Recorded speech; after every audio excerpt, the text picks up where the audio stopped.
Estudo do Evangelho de Jesus, primeira carta de Paulo aos Coríntios, capítulo 8 de 1 Coríntios.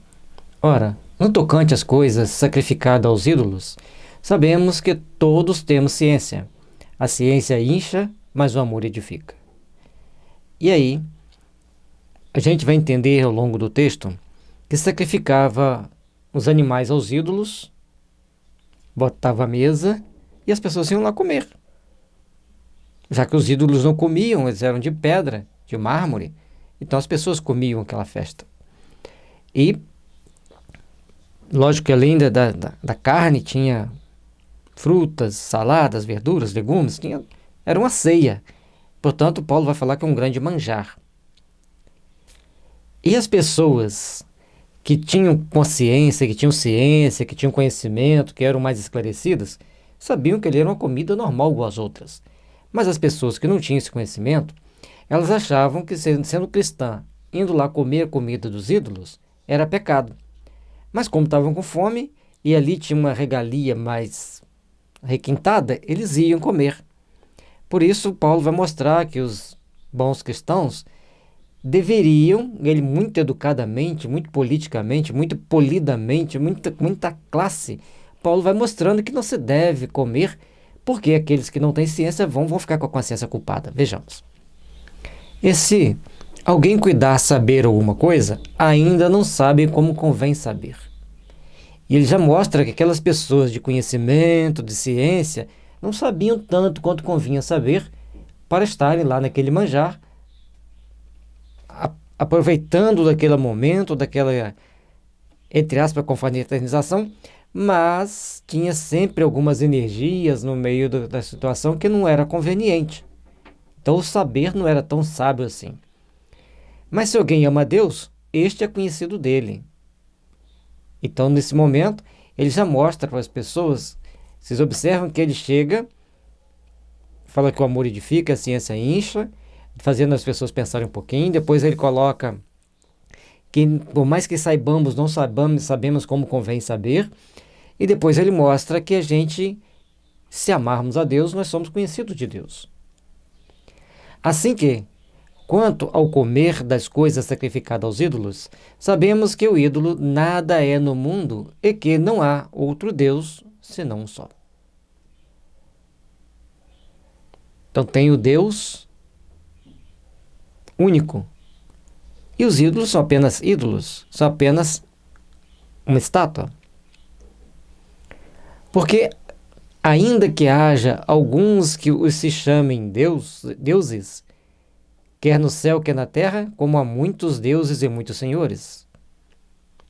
E as pessoas iam chamando de deuses, criando essa terminologia deuses, e também existiam muitos senhores, senhores de fazenda, senhores do comércio, senhores da navegação, senhores do poderio público. Assim também existiam muitos deuses.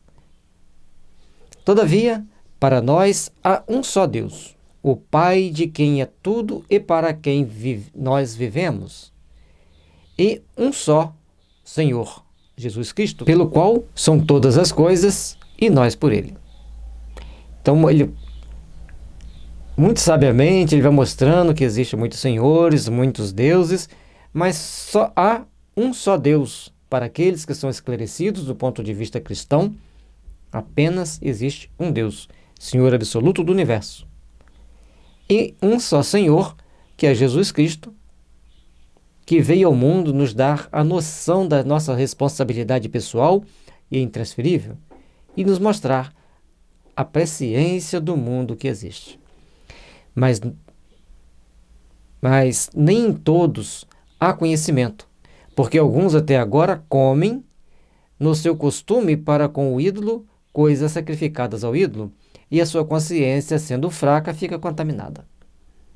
Conforme a gente falou antes, como eles iam lá, estavam com fome, via aquela comida farta, bem temperada, gostosa, cheia de carnes ali oferecida aos ídolos, eles iam lá comer, mas como eles não tinham noção bem do que era aquele significado, eles ficavam depois com a consciência pesada.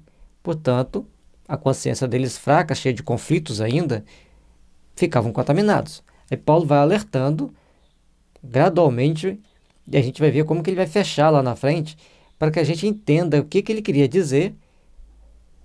E sutilmente ele fala que o cristão não precisava de participar daquelas festas aos ídolos. Ora, o manjar não nos faz agradáveis a Deus, porque se comemos, nada temos demais, e se não comemos, nada nos falta. Já que tínhamos a comida em casa, por que íamos lá comer os manjares dos ídolos? Se aquela ceia era simplesmente uma ceia para aqueles ídolos de pedra, ou até mesmo nas envolvimentos energéticos ali de espíritos que queriam também desfrutar daquela mesa farta. Você está se inteirando com certas energias que não deve. Mas vede que essa liberdade não seja de alguma maneira escândalo para os fracos. Se você está consciente, se você acha que aquilo ali não vai te fazer mal, você vai. Mas e se aquelas pessoas mais fracas verem você indo e se sentirem mal depois por terem ido, ou achar que podem ir e depois se sentiram mal? Então é nossa responsabilidade. Porque se alguém te vir a ti, que tem ciência, sentado à mesa do templo dos ídolos, não será a consciência do que é fraco induzida a comer das coisas sacrificadas aos ídolos? Eu chego e falo, não tem problema, eu posso ir lá, posso comer daquelas comidas que tem lá, porque é simplesmente uma comida.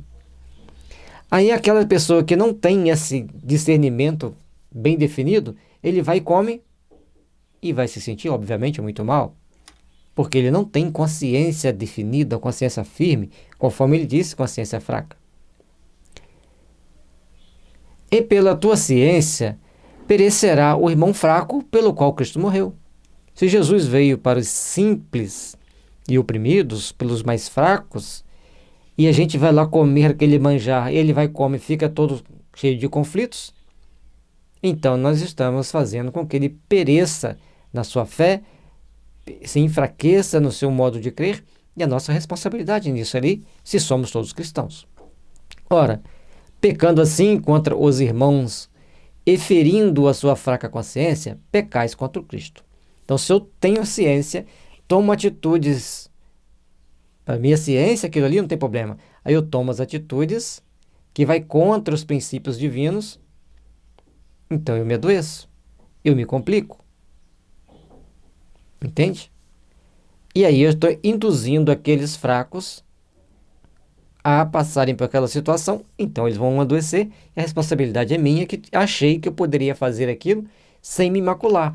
Mas indiretamente eu estou assumindo a responsabilidade daqueles que estão tomando aquelas atitudes. Por isso, o exemplo, a palavra edifica, mas o exemplo arrasta. Pelo que, se eu manjar escandalizar meu irmão, nunca mais comerei carne para que meu irmão não se escandalize. Então, se aqueles assados, se aquelas comidas oferecidas aos deuses escandaliza aqueles que não têm plena consciência das responsabilidades, eu não vou lá, eu não vou comer carne. E aí Paulo ainda coloca mais, nem carne eu vou comer para não escandalizar meu irmão. Simplesmente para servir de exemplo, de patamar, de bons sentimentos para que aquelas pessoas que estão ali envolvidas no processo não se sintam mal e possam viver tranquilamente, em paz, sem os conflitos conscienciológicos que geram a partir de tomada de atitude sem plena consciência do fato. E Paulo aqui, ele falava para os coríntios assim, de uma forma bem diferente. Ele mostrava as possibilidades, ele falava na linguagem da ciência, que eles daquela época, depois ele dava um chavão espiritual, falava assim, eu faço assim, siga-me. Então, saibamos entender Paulo, saibamos refletir sobre as maravilhas que Paulo fez e as maravilhas das ações de Paulo. Que as bênçãos de Jesus estejam sempre nos envolvendo, nos fortalecendo, para que as luzes excelsas do amor brilhem em nossos corações e fortaleçam nossos espíritos.